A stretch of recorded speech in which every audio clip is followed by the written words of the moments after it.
Political dynamics అనేవి మారిపోయినాయి. అదేమైందంటే ఆ ప్రచారము, జనం పిచ్చిగా నమ్మడము, గ్రౌండ్ అనేది ఘోరంగా ఉంది. ఇప్పుడు మీరు చెప్పారు, ఏం చెప్పారు?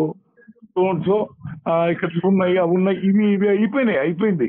అక్కడ ఏమైపోయిందంటే సాక్షాత్తు రెడ్లు, మీకు ధర్మవరం లాంటి చోట్ల రెడ్లు, పులివెందుల్లో కన్నా మించి ఉన్న రెడ్లు, అరే వాడెవడో ఎస్సీకి బీసీకి ఇచ్చి వాడు మా మాట వినకుండా వాడిని సావదింగి వాడిని పెంచి పెద్దవాడిని చేసి వాడేదో పెద్ద తోపులాగా ఫీల్ అయిపోయి వాడు మా మాటకి రాకుండా మాకెందుకండి అవన్నీ?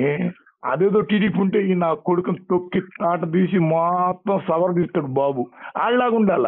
వాళ్ళని బలిచిపెట్టి వాళ్ళని బాగా కూర్చోబెట్టి మేపి వాడు తిరిగి నా డబ్బు తీసుకొని నాకే సమాధానం చెప్పకుండా నాకెందుకండి ఇదంతా అన్నారంట. అదే జరిగిందండి. ఇప్పుడు మీకు ఎస్పెషల్లీ లేబర్ అంతా ఎదురు తిరిగేసరికి ఒప్పుకోలేకపోయినారు. మీకు ఒక ఆమె, నేను పన్ను కడతా, వైశ్యాస్ మెడికల్ షాపు, నేను పన్ను కొడతా, నేను పన్ను కట్టిన డబ్బుతో వాడు చదువుతాడు, నా కూతురు మళ్ళీ నీట్ రాస్తుంది, వాడే వచ్చి నాకు ఎదురు వచ్చి అడ్డుపడతాడు. నాకెందుకండి అంతా? నా శత్రువు నేనెందుకు కొని సాకి పెంచుకోవాలి, సంతరించాలి అని అడుగుతున్నారు. అలాంటి ఒక సోషల్ ఇంజనీరింగ్ ని రివర్స్ చేసి పారేశాడు. అంటే ఏదో చేద్దాం అనుకున్నాడు, బానే ఉంది, ఏదో గాంధీ తరహా విధానం అన్నాడు, అక్కడ అవుట్, అంతే పడిపోయింది, అంతే. మనము చేసేది మనకు నచ్చితే సరిపోదు, నలుగురికి దాని ప్రచారాన్ని తిప్పికొట్టాలి. అదే రిజల్యూషన్ ఇక్కడ అదే సమస్య. ఈ సమస్య నుంచి కారణం అదే. కానీ నేను ఎప్పుడు వ్యూస్ రాలేదు, వ్యూస్ బాగా వచ్చాయి. నేను ఎప్పుడు యూట్యూబ్ లో ఎప్పుడు డైరెక్ట్ వీడియో పోస్ట్ చేయలేదు, ఫస్ట్ టైం నిన్ననే పోస్ట్ చేశాను. కానీ ఆ వీడియో బాగా క్లిక్ అయింది. కానీ పర్వాలేదు, ఇప్పటి నుంచి మనం లైనప్ చూద్దాము. నేను ఒకటే అనుకున్నానండి, ఓడిపోతే ఓడిపోయాడు, ఎక్కడి నుంచో స్క్రాచ్ నుంచి వచ్చాము, నిలబడ్డాము, మళ్ళీ ఓడిపోయావు. కానీ ఇది ఓటమి కన్నా బాధాకరమైన విషయం ఏంటంటే ఓటమిగా తీసుకోకూడదు సార్. ఇప్పుడు ఓటమి అనేది ఎట్లుంటదంటే, బాగానండి, అంచుల దాకా వచ్చి పోయేది ఓటమి. అవును, ఇప్పుడు నేను ఇది ఓటమి కాదు. ఇది ఏంటంటే, ఇప్పుడు నేను ఒక మంత్రినో ఎమ్మెల్యేనో అనుకోండి, నా పక్కన గెలుస్తాడు, నేను పోతే వాడు అవమానం, వాడి ముందు ముఖం తలెత్తి చూపిలేం, అది ఓటమి. ఇప్పుడు అందరు ముంగినప్పుడు వాడి ముఖం నా ముఖం రెండు ఒకటే. ఇంకోటి ఏంటంటే, చంద్రబాబు నేషనల్ పాలిటిక్స్ లో క్రూషియల్ రోల్ అయ్యాడు చూసారా, అది నేను జీర్ణించుకోలేకపోతున్నా యాక్చువల్లీ.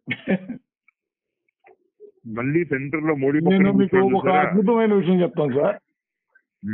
చంద్రబాబు అనేవాడు తన ఎదురుగా ఉన్న ఏ పొలిటికల్ సిచ్యువేషన్ అయినా సరే చచ్చినట్టు వాడుకుంటాడు.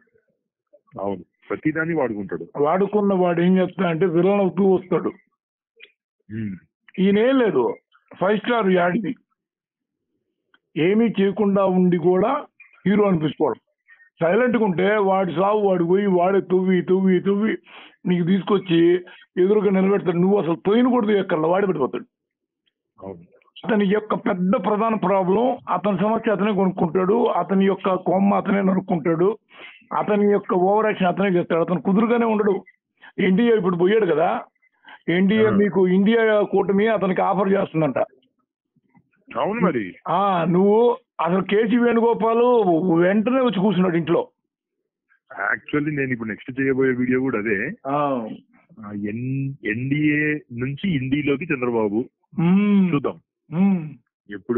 ఇప్పుడు మన స్ట్రాటజీ మనం వాడతాము, వెళ్ళిపోతాడు అతను రాజకీయ నాయకుడు అండి, నీతికి ఈయనలాగా ఉండడు. ఈయనకి ఏంటంటే ఇక్కడ ఏది వాడకూడదు అది వాడాడు. అది ఇక్కడ పైగా ఇతని పేరేంటి, మన రాహుల్ గాంధీ కూడా ఇండియా పవర్ లోకి వస్తే ఆంధ్రప్రదేశ్ కి ప్రత్యేక హోదా ఇస్తానని అన్నాడు.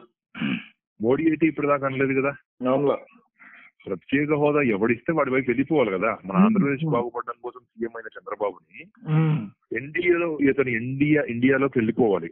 అవును, ఇప్పుడు వెళ్లకుండా ఏం చేస్తున్నాడు అన్నదే మా వీడియో. ఆల్రెడీ బాబుకి ప్రధాని, నితీష్ కి ఉప ప్రధాని ఆఫర్ చేశారంట. ఎవరికి? బాబుకి ప్రధాని, ఉప ప్రధానిగా నితీష్, వాళ్ళిద్దరు వస్తే. ఇంకా ఏదన్నా మమత లాంటి వాళ్ళకి రాష్ట్రపతి. మొత్తం నింపేస్తాం.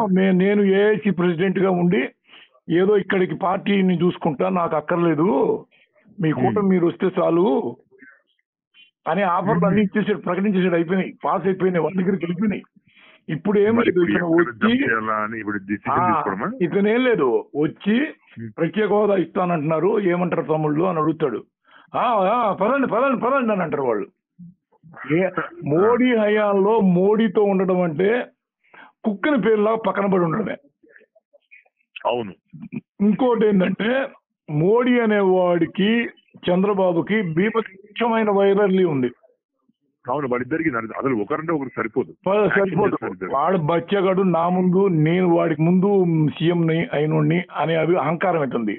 ఒక సమయంలో వినాయక చవితి వేడుకలకి వచ్చే సమయంలో అతను ఆపేశాడు. అతను రక్తపు మరకలు అంటున్నాడు, అతను ఎట్టి పరిస్థితులు ఎంటర్టైన్ చేయకండి అని.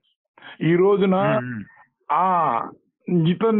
అతను అరెస్ట్ చేసిన పరిస్థితులు, కత్తిచ్చుకున్న రోజులు ఇవన్నీ ఉన్నాయి. కానీ కర్మ ఏంటంటే మరే మనమే అరెస్ట్ చేయించాము, మనమే మళ్ళీ కలవకపోతే రేపు అని వీళ్ళు కొరివిని కొందించుకున్నారు, మంచి పేరుని కొద్దిగా పూత పూసుకోవడానికి. వీళ్ళు అతని జోలికి పోకుండా ఆ పవన్ కళ్యాణ్ అనే వాడి మాట వినకుండా ఉంటే వేరే రకంగా ఉండేది స్టోరీ. అసలు పవన్ కళ్యాణ్ దాని వల్ల ఇవన్నీ ఇప్పుడు పవన్ కళ్యాణ్ ఒంటరి పోరాటం అయిపోతుంది చూడండి, ప్రధాన ప్రతిపక్షం అవుతాడు అతను. ఇది కామెడీ అవుద్ది, ఇదేం ఆగదు, ఇది ఇక్కడతో ఆగదు. చంద్రబాబుతో పెట్టుకున్నాడు ఇంతవరకు శుద్ధంగా లేడు, అంత కరివేపాకే.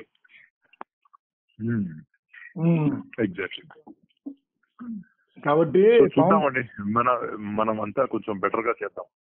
అసలు ఫస్ట్ ఏంటంటే సార్, కూల్ గా ఉంటే చాలు బాబు, ఆయన గోళ్ళు ఆయన వేసుకుంటుంటాడు. అదే ఈసారి రియాక్షన్స్ కన్నా మనం సైలెంట్ గా ఉండమే మంచిది. 3 నెలలు సైలెంట్ గా ఉంటే చాలు, వాళ్ళే కొట్టుకుని వస్తారు, ఎవడో ఒకడు బయటకు వస్తారు, ఆ ఒకరిని చంపేస్తారు. ఇప్పుడు ఏం లేదు సార్, ఇప్పుడు సంక్షేమ పథకాలు ఉన్నాయా, పోయేటప్పుడు అనేసిపోయాడు, ఆర్థిక పరిస్థితి ఎట్టుందో తెలీదు, ఎంత లోతు ఎంత ఉందో కూడా తెలియట్లేదు, ఎన్ని ఊరికే పైపైన చెప్తాడు. చెప్పే కదా నేను, అవి మనం ఇప్పుడు చేయలేం. లేకపోతే ఏందా వీళ్ళందరినీ కూర్చోబెట్టి మెప్పుకోవడం, ఆ ముసలోళ్ళు ఉంటే అంత సస్తే అంత అంటాడు. వాళ్ళకి పోయి ఏంది ఇవ్వడం ఏందా నాకు అర్థం కాదు. వాళ్ళు ఇప్పుడు ఏం చేస్తారు, నీ దగ్గరకు వచ్చి చెప్పు, 5 ఏళ్ళకి ఒకసారి వచ్చి ఒకటేస్తారా, వాళ్ళ కాకపోతే ఇంకోటి వస్తారు. ఆర్థిక భారం, భూమికి భారం, వాళ్ళతో మనకి ఎందుకండి భారం. అయినా మనకి ఇప్పుడు జపాన్ లో అయితే నేను చంపేస్తా దిశ అని కూడా అంటాడు. ఇంకా ఎక్కువ మాట్లాడితే హిట్లర్ ముసలోళ్ళని చంపేసాడు, మనం కూడా చంపేద్దాం అంటాడు. ఎగ్జాక్ట్లీ.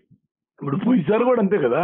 అప్పుడు యాక్చువల్లీ ఇప్పుడు చంద్రబాబుని గెలకకుండా చంద్రబాబు తన ఒరిజినల్ రియాలిటీని బయటికి తీసుకొచ్చే వరకు వైసీపీ వాడు సైలెంట్ గా ఉంటే సరిపోతుంది. అంతే, ఇంకేం చేయక్కర్లా. అంతే. ఎందుకంటే చంద్రబాబు ఒరిజినల్ గా ఒక నేచర్ ఉంది, ఆ నేచర్ ఇప్పుడు దాచిపెట్టుకొని తిరుగుతున్నాడు. అవసరార్థం ఏ పైన చేస్తాడు ఆయన. అతన్ని బయటికి తీసుకురాని ఇవాళ నేచర్ ని. సరే అండి, చూద్దాం. ఓకే అండి, గుడ్ నైట్ అండి, బై.